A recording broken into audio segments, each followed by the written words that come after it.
And let me start the session by introducing Laurel Acosta with her daughter Anjali. And they're from Colorado Springs in Colorado.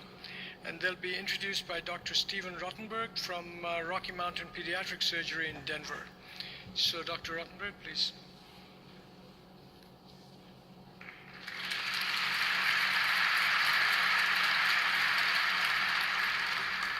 Well, good afternoon.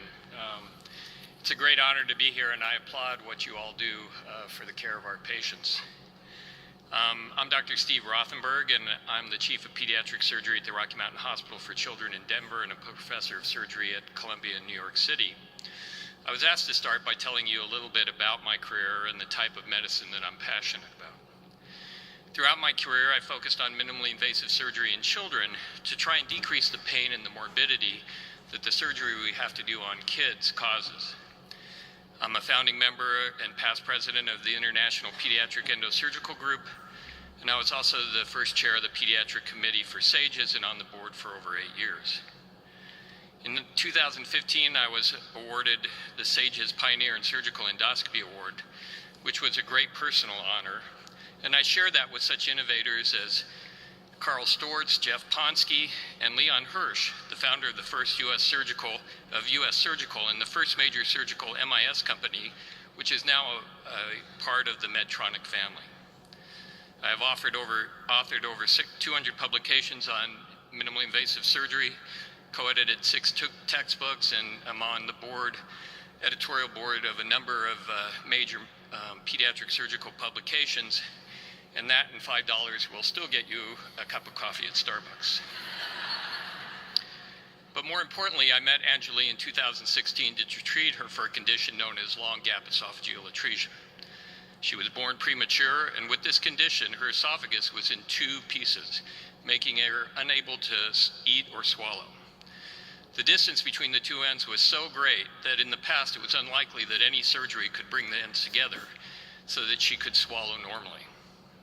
Shortly after birth, she had a feeding tube placed surgically into her stomach, and this allowed her to grow for 3 months in the neonatal intensive care unit while we waited for her to get large enough to undergo corrective surgery. Lori and Alex Acosta entrusted me with their child, and we performed a thoracoscopic or minimally invasive esophageal atresia repair on Anjali through just 3/4-inch incisions. The thoracoscopic procedure was successful, but there was still a long way for Anjali and her family to go.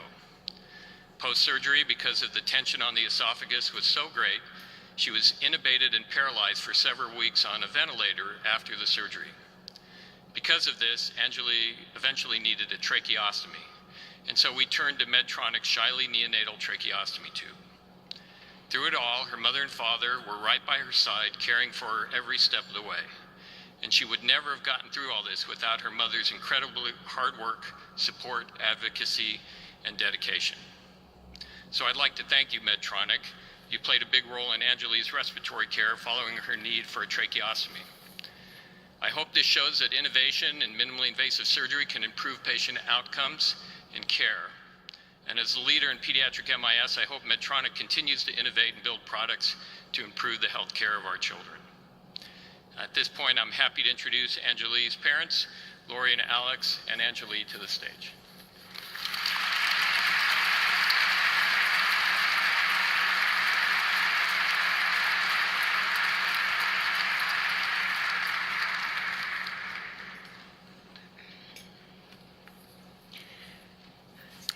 Hi, I'm Lori Acosta. This is my husband, Alex Acosta. We're here to talk about our very special little girl, Anjali Acosta, who has gone through more challenges in her young life than some do in a lifetime. It took us years to become pregnant. We had some miscarriages and 1 ectopic pregnancy. There was a time when we didn't think we would have children, but we got a surprise in 2015. I found out that I was pregnant, and this time it stuck. I'm a nurse, but nothing could have prepared me for what would happen next. This is how Anjali's journey began. The first part of my pregnancy was uneventful, but in the 3rd trimester, they discovered a problem. I had too much amniotic fluid in my uterus, a condition called polyhydramnios, and also intrauterine growth restriction. That means Anjali was too small for her gestational age. I then saw a maternal fetal medicine specialist for a more detailed ultrasound. My doctor explained that Anjali had a condition known as esophageal atresia, which would eventually be treated by Dr. Rothenberg. At the time, I didn't know anything about this condition. That didn't stop me from worrying about her future or her quality of life. The doctor recommended an amniocentesis. They removed amniotic fluid from my uterus to see if Anjali would be a good candidate for surgery. We waited 3 days and we were relieved when the amniocentesis results were negative. Anjali could have the surgery. I was told I needed to be airlifted to Denver, Colorado from Colorado Springs. They gave me 2 options, and without much information, I chose Rocky Mountain Hospital for Children. That decision put us into the care of Dr. Rothenberg, who pioneered the minimally invasive surgery Anjali desperately needed. He's one of the few doctors trained on this procedure in not only our region, but in the world. Anjali was born via emergency C-section on the afternoon of June 9th, 2016. She weighed only 2 pounds and 11 ounces. Anjali remained in the NICU for the next 3 months so she could grow large enough for the esophageal atresia repair.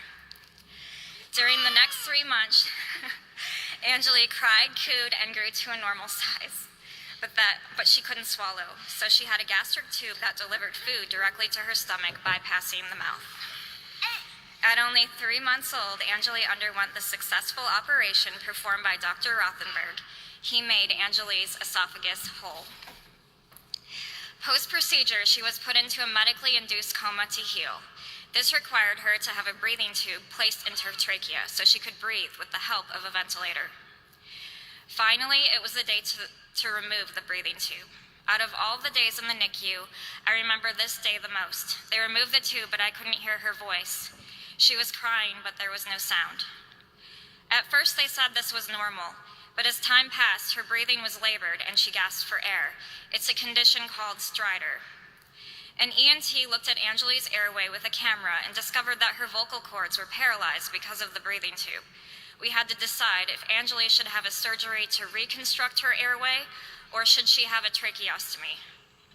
After much thought and research, we decided a tracheostomy was a less invasive treatment. In the beginning of November 2016, Anjali had her tracheostomy placed using Medtronic's Shiley tracheostomy tube. Immediately, breathing seemed easier for her. There was no stridor, there was no retractions under her ribs, and there were no signs of distress. In the following month, after her trach was placed, we learned how to care for it. Then, on December 14th, 2016, 2 years ago exactly to this date, Anjali was discharged home. A year later, I tried the Shiley speaking valve on her, and it worked. It was the first time I heard her voice in over a year. Then 2 years after she got the tracheostomy, doctors said it was no longer needed. The damage in her upper airway from the breathing tube had mostly healed, and she was then decannulated. Now, our little one has a lot to say, as you can see, and she is learning how to speak and eat. Eating is still a challenge, so she still receives tube feeds. It has been a long journey, but our girl survived all of it. Many thanks to Anjali's team of doctors, especially to Dr. Rothenberg. Because of you, Anjali has a future. Many thanks to Medtronic and your Shiley tracheostomy device. Anjali is the hero in all of this. She's taught us so much about life. I should have known in the beginning of our family story, the one who stuck around would have a beautiful reason.